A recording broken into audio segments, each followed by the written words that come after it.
coming out with here in the near future. So this is certainly not the only pool of purple that you can pull.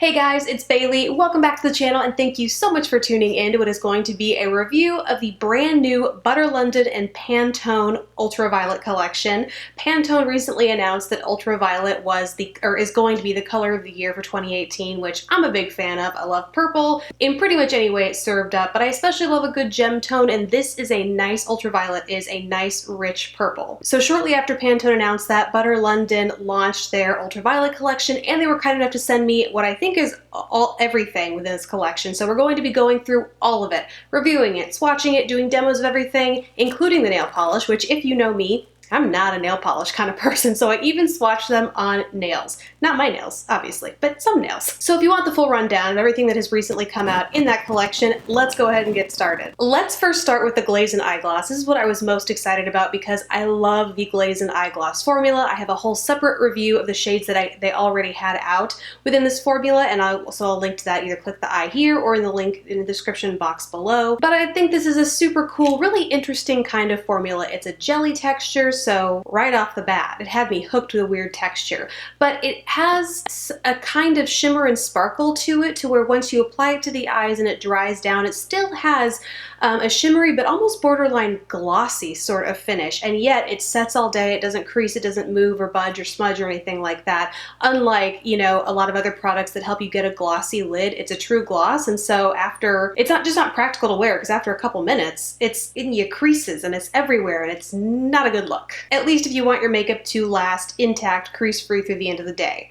So I was super excited about this formula, and obviously just as excited to see how this guy performed. This is in the shade Ultraviolet, by the way. You'll see across the board with the nail polishes, they have lip glosses, and they also have liquid lipsticks, which aren't quite like they sound. But in each of these collections, there is a shade called Ultraviolet, and then they've also come out with a little bit of a spectrum of shades around that complement it. They definitely have that purple hue. They're part of the purple color family, but in case you are not all about the bold Ultraviolet shade, you can still wear some subtle purple here and there via these alternative colors. So back to the eye gloss. These retail for 24 bucks individually. Ulta has them on sale frequently though. They were on sale a couple days ago. They were included, I believe, in the 25 Days of Beauty that Ulta has. I find they are regularly on sale, so I would encourage you to look out for that. But honestly, you don't need a whole lot of product when you use these, and so even though you don't get a ton in here, it's going to last you for forever because just a hint of it is going to give you the kind of glossy, sparkly finish that you're after. For most of the shades, that is. What I did find with Ultraviolet is because it is so pigmented. It's essentially like this semi-opaque purple ultraviolet base with this gorgeous blue-purple shimmery shift to it. But because that base is semi-opaque, it's not totally opaque at the first swipe, you have to build it up. I found that it took a lot more working with to not make it look patchy, whereas the lighter shades, you get the perfect kind of hue that you see in the base of the product, and then the shimmer, and it's just like one and done, you swipe and you go. This does take a little bit more building, a little bit more working with to make sure it doesn't look like a patchy mess all over the lids. And the other thing is, again, I think because of the lack of full opacity in that base, is when it comes to blending throughout the crease, I would recommend having applying a matte shadow down there, which a lot of you might do anyway, but the first time I used this, knowing how the others had performed for me, where it was literally like one and done, don't need anything else on the lid, you can just walk out the door. I didn't apply anything else with this, and I totally, when I did apply it over powder shadow, loved it way, way more, just because it just needed a little bit of help from me in my crease. Beyond that though, the formula is exactly the same in terms of lasting power. These do not crease or flake, smudge, or budge on me. Ultraviolet is definitely true to the formula in that way. It's just, I found it a little finicky to work with if you're just wearing it alone. They also have one eyeliner included in this collection, and I can't remember if this shade already existed. A long time ago, maybe when they first launched, they sent me all of the eyeliner shades, I think, and I found navy, which I'll compare it to in this video, but I swear there was also a purple, and I'm not sure if they are the same shade. I can't find the original purple I may or may not have had, so I can't tell for sure, but I did want to compare it to navy, which is, I mean, very obviously a deep blue, whereas Ultraviolet is that purple. I just wish I knew if this already existed so that you're not duplicating something you might already have in your collection in case you have already owned the Lustrous Liner in Ultraviolet. But that disclaimer aside, the Lustrous Liner formula is a liquid liner. It comes with a felt tip applicator. The whole design with this long handle here I think makes it super easy to apply. This is a very quick liner for me to apply. The felt tip liner is nice and soft. Sometimes, occasionally, I will have some sensitivity issues when I go in with a rougher felt tip liner. This, I don't have any issues at all on my upper lash line. The Lustrous Liner formula in general is a shimmery one. I am not shy to a shimmery liner, but the base is really opaque. So it's not like you just have a line of glitter. It's not like an Urban Decay heavy metal liner. There is an opaque base there, and kind of like the Glazing Eye Gloss, it's just like this very fine sprinkling of shimmer and glitter throughout the liner. But you still get a nice definitive line across the lid. It's very opaque, dries very quickly, and it's super duper long wearing on me. Of course, I love the shade Ultraviolet, but if you are looking for another shade to try within the collection, I really like Flare. It's this unexpected shimmery brown that if you like a daytime liner, it's really nice because it's not quite as intense as the black, but it still gives you a little, just that playful shimmer that makes it look almost like a metallic brownie copper across the lid. It's such an interesting liner, and I think it's such a fun way to do brown liner for the daytime. So recommend you check that out as well. Moving on to the liquid lipstick collection, and unlike how the term is very popularly used now to mean like an ultra matte or satin lip stain that doesn't budge throughout the day, these truly are liquid lipsticks in that they are more of a glossy consistency and a liquid texture, but are super saturated with pigment. And I have to say, in the past, I have not had good luck with these. The first shade or two that I tried from this collection, the pigment didn't settle right in the medium, and so on my lips it was like this pale, I think it was called Yummy Mummy, and this was years ago, so they might have changed the formula, but I was kind of soured on the formula because, like I said, the pigment just wasn't suspended in the medium correctly, so that when I applied it, it was just this nude pigment kind of sinking into my fine lines around my lips. It was not a look I enjoyed, and so I kind of just backed away from this formula and kind of found other things that I liked. Of the 3 shades that they came out with in this collection, 2 I really like, and they don't at all reflect that original experience I had with the formula, and the third, not so much. So let's go through the shades. The first of which, I was wearing this. I did like a little tutorial in my Insta stories, and a lot of you were asking me what the actual shade was, and it is the shade Canyon Rose. It's this gorgeous dusty mauve. On me, it's kind of like a Your Lips But Better shade, and it just gives this subdued rosy look to the lips that I think I will be able to toss this in my purse and give my lips a nice glossy sheen, even out my lip color throughout the day, and it's not going to be one of those high fuss lip products. Like, I'm not going to need a mirror to like go to a bathroom yada yada to apply it, because it's just like one and done, good to go.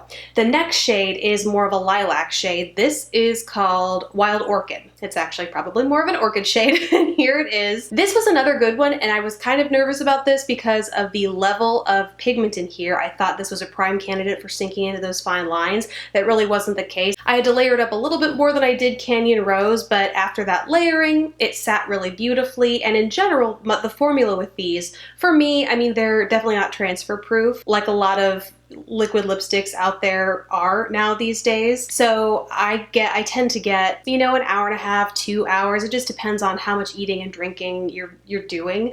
That will help determine how long these last, but that's about where these sit with me. And this one did that without sinking into those fine lines. The last one is the actual shade Ultraviolet, and unfortunately I did run into a little bit of streakiness with this.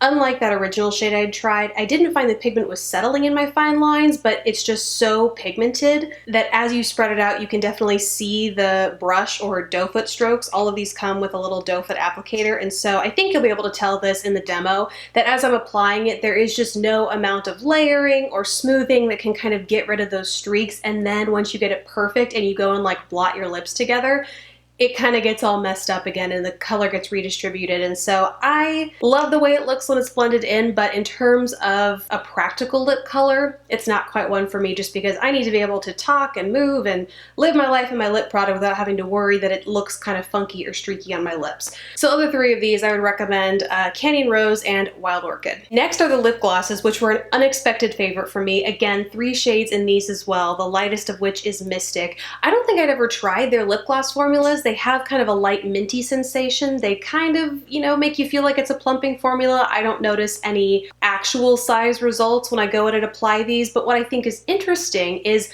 the amount of glossiness, and in some of these, the level of shimmer. I do feel like they make my lips just look like really plump and full, and more so than, you know, the glossiness of the liquid lipsticks. I'm not sure what it is about these formulas, but something about them just does it for me. So the lightest of these shades is Mystic, and this is like a transparent base with this gorgeous ultraviolet / light purple iridescent shift to it. Great worn alone or great as a lipstick topper. Then the next one is actually one that I'm wearing over a nude true liquid lipstick, or liquid lip, I don't know what to call that. I'm wearing it over a nude lip, and so that's what I'm wearing right now, and it is the shade Electric, and it is this cool orchid shade with this blue-purple shimmer to it, and I hope it's coming off on the swatch on camera, but the purple, just depending on how you shift your face and the light and how it hits it, I feel like in some lights that blue shimmer just really pops, and again, that glossiness I just thought made my lips look, it just gave them a ton of volume that I do not naturally have, but I will take if I can get it. And the last shade in this collection is, of course, Ultraviolet, and it's the same color as you have seen in the liquid lipstick as well. I ran into the same issue with this shade in this collection as well. It doesn't contain shimmer or iridescence like the other two shades do. This is a solid cream finish formula. And yeah, again, I think you'll be able to see when I apply it that just no matter the layering and kind of positioning and situating, I would blot my lips and I just get that little bit of streakiness. I thought it was a little bit better with the lip gloss formula, but when I have these two other shades that are totally foolproof, I feel like I can live my life in them totally. It's what I'm going to gravitate more towards over the Ultraviolet shade. And last are the nail polish shades. There are 6 kind of mini polish shades that come in this collection. One is named Ultraviolet, but then like I mentioned earlier, a bunch of very fun complementary colors that kind of fit in that purple family in case the bold Ultraviolet shade is not for you.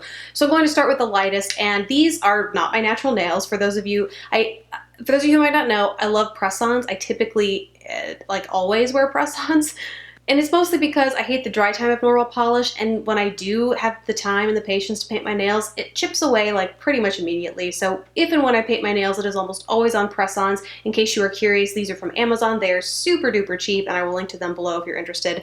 Now let's get into the shades. Starting with the lightest, this is the shade Misty Lilac, and it has this sheer lilac base within this beautiful purple and blue-purple iridescence to it. Then there is Hydrangea, which is a light lilac cream finish polish. And after that is Iced Lavender with a pale, pretty translucent lavender base and a soft, light lilac-y lavender shift. Up next is another cream finish. This is Marvelous and one of my favorite polishes in this collection because it's almost, if you're familiar with OPIs, you don't know Jacques, it's this deep brownie taupe or greigey taupe. This is like that, but has that purpley mauve spin on it, and I just love a good taupey mauve. So this is, like, I feel like this polish was made for me.